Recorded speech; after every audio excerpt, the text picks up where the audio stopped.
Hey, what's up guys? We're gonna do a quick video for some surf fishing tips just to get you out there and hopefully catch more fish. I got my compadre Mason here. He's got a little shark he wants to chop up.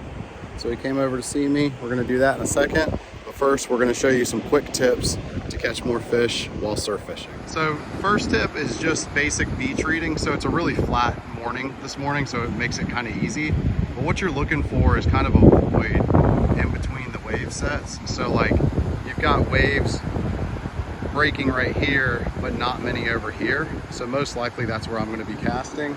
And as you can see, those waves go all the way across there. Maybe hard to see on the film, but there's kind of like a hole right over there directly into the sun. And that's pretty much where I'm going to be casting.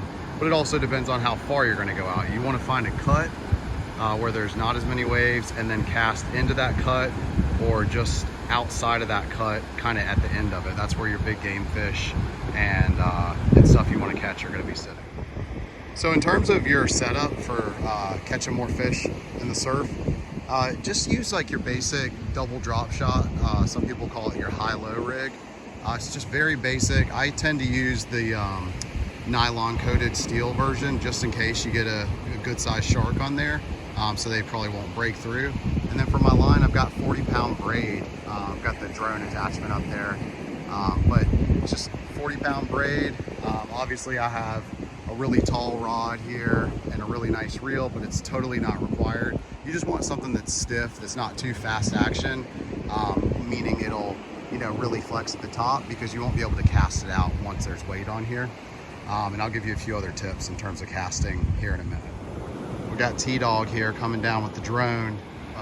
All right, so this is my boy Travis, and he's got his little drone set up here. We're gonna see what happens when he throws out a mullet, maybe 1,000, 2,000 feet. So that's the Phantom 4? Yeah, Phantom 4. So that's the DJI Phantom 4, and he's got a homemade drone fishing rig that we'll go over in a separate video. I'll put the link below in the description of how he made that.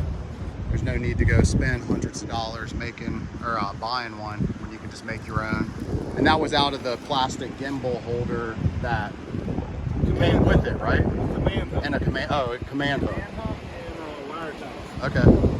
So we've got a bucktail, big old bucktail hook. And most likely we'll have to change over to some steel nylon coated leader, but we're just gonna throw it out there with the drone. Got a mullet. Just kind of see what happens here.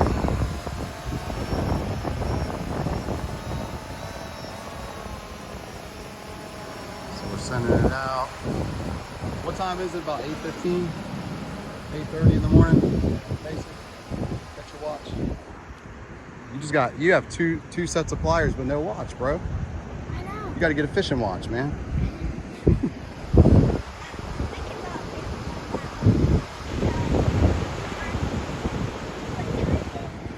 Okay, so one thing I see with people too often is they have too big of hooks and too big of bait, and they're just casting it right out there, you know, just past the first or second break. And the reason that's a problem, and someone taught me this, my friend William taught me this, the smaller the bait, the smaller the hook, the more likely you're gonna land something or hook something. And so I switched down to, a while ago, little size 1 hooks, circle hooks. Mine are offset.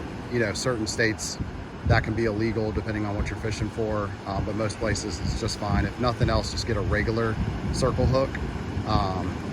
And just small pieces of shrimp, to where, I mean, it's almost impossible for a fish to grab that without grabbing the hook. And that's kind of the point, is to get the fish on. And what I'm trying to do here is to fish for maybe some whiting or croaker, just like a little small to medium sized fish with these smaller hooks. And I've got the 4-ounce weight on there. Usually I use a 3 or a 4, just depending on how fast the current's moving. And the point is to get like some bait fish, and then we'll chop him up and fish up. And I'll kind of show you that if I get anything, to catch something bigger, maybe a bigger shark or bigger game fish out there next to the cut. All right, so it looks like we might already have a little bait fish on there. We'll see. There's been a ton of starfish out there eating shrimp or anything you put on a smaller hook lately. But we'll just make sure we have something there. One thing I was gonna say is, you know, don't go ahead and swallow your pride when you're casting that braid. If you've got anything like a 3 or 4 ounce weight on there, or even honestly a 1 or a 2, wear a glove. It'll rip into your finger. It'll be like the worst paper cut you ever got when you start casting that out if you're not careful. So wear a glove or go on Amazon and get one of those casting things that goes over your index finger. All right, Mason's gonna try to see if this has anything on it, or if that was just some wave action. I'm pretty sure we got something on there. You got it, big guy? I think that rod's at least 4 times as long as you. Let me know if you need me to help. All right, we got something on here. Go ahead and reel it in, Mason. Pull it on in. Is that a flounder or what is it? I can't see it. Or 2 fish. Yeah. We got double whiting. Double whiting. Oh, don't set that reel down. Cool. Perfect. All right, we got a double whiting, and we're going to use that as bait to catch something larger. Can I keep one of the whiting? There you go. 1 size hook, just a little piece of shrimp, and I barely even casted that out. That's perfect bait for the next size up. So as you can see, that hook size is just perfect for these whiting. Hooked it right in there, circle hook. They took the shrimp. Done. That's great bait for the next size up. All right, Mason's doing the honors on the second one here. Yes, sir. Good job. I'm gonna put him on the chopping block. Wait, Are you keeping that one? Yeah, I'm keeping All right, you keep Wait, that which one. one's bigger? Put this guy on the chopping block. They're about the same. This one's just an inch bigger. We'll chop them up for bait. Okay, so when I cut these guys up for bait, what I'm gonna do is I'll go ahead and take the head off here. And that's 100% waste. Then I'll come back here, kind of past where I think the guts are, roughly, and cut right there. Because from there back to about here is almost pure meat that you can use for bait, and it's almost the perfect size when you cut it into slices. So like right here, for smaller hooks, that's really what you want on there, so that you have a higher chance of landing a fish or hooking a fish when they go to bite that meat, instead of these huge chunks up here. Now I will keep this just in case I run out of this stuff and I need more meat, and I'll end up cutting slices here like this, and then I'll usually go in half again, and then there's my 2 pieces of meat there, and I'll put the hook through here and here. All right, so we hooked up some of that whiting, and we got something here on Travis's rod. Let's see what we got. I think I might already be getting some hits too. We'll see.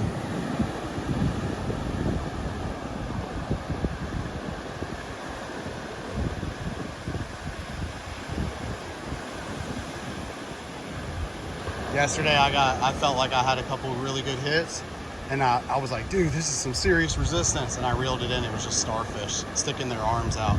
They had eaten my shrimp and stuff. What you got? Something. What in the world is that? Is that a bluefish?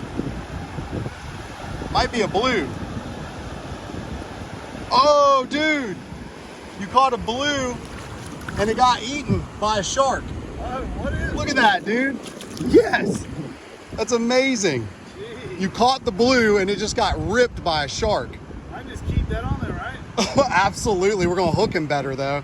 That's amazing. It happened to me yesterday too. That just happened because that guy is still flopping, man. That's amazing. All right, so what I did was I took that bluefish. He's still flopping a little bit, but man, he got chomped by a shark on the way in. And what I did was I went ahead and hooked him through the head. That way he can't get off as easy, and hopefully we get a good bite while he's still moving and bleeding and stuff. All right, so as predicted, we put that other other half of the bluefish back out there, and Travis hooked onto something pretty strong here. He's letting it run out, hopefully tired out. It's either going to be a ray or a shark would be my prediction. Only a few things will eat a bluefish like that. It's that big. Lots of resistance still. I mean, it's still. He's going to run all over the place if it's a shark, and then all of a sudden, as soon as he sees those small waves, he's going to run back in. So Travis hooked into something really big. I think it was probably like a mid-sized shark, maybe like 3 to 4, maybe 5 feet. Most likely it's an Atlantic shark nose. That's what we've been catching out there. Full grown, they're like 35, 36 inches, and they can fight really good for their size. It ripped really hard, but then it ended up getting off. But this is a little baby shark that we caught right after that, going back and just using little chunks of whiting. All right, what we catch? Shark. Turning sideways. Yeah. Yo, I wanted to film this when Travis was walking down the beach. He's kind of bummed. I want everybody to say a prayer for his drone that is deep, deep in the blue sea out there. I'm gonna put a link to, instead of the tutorial of how to do the drone attachment, I'm gonna put a link below to a GoFundMe page to maybe buy Travis a new drone, just if it's in your heart. Yeah, he's bummed. Okay, so we caught a few more like baby sharks after we stopped recording there on the beach, and that's about it. So that was kind of it for the day. The bite just stopped. We did see some bait balls swimming by and something big jumping through those and eating, but there was too many people on the beach to fish, so we'll probably hit it again tonight. But I hope you guys learned something. Just to recap, so let's just go back to the beginning. So number one, use smaller hooks than you think you have to use, and then use smaller bait than you think you have to use. So you want that bait to be really tight on the hook, preferably put it through it 2 times, have the metal end sticking out of a circle hook. That way you don't even have to set the hook, and just keep it really small and tight, and fish are almost going to be forced to hook themselves to get your bait. Always start with shrimp. You can use cut bait if you want that is frozen, but I just recommend either going to the grocery store and getting a bunch of shrimp, or going to your local bait shop and just saying I want a couple shrimp. If you can get live shrimp, awesome, but you don't even really need them when you're surf fishing. And then once you catch a big fish, chunk it up like I showed you, or a bait fish, I should say, just any fish that's bait worthy. Chunk it up the way I showed you really quickly, and then put small chunks of that on either the same size hook or slightly bigger hook. Usually I just kind of keep the same size one hook, and usually you cast that out just a little bit further. And then make sure to wear a glove if you're casting with braid, and anything over probably 1 ounce weights, just so you don't slice through your fingers, and you'll be able to cast it further. And you know, just enjoy, guys. That's the way you fish up. And then the more you catch, kind of the bigger you can go with your tackle, with your equipment, with your hooks, with your bait and everything.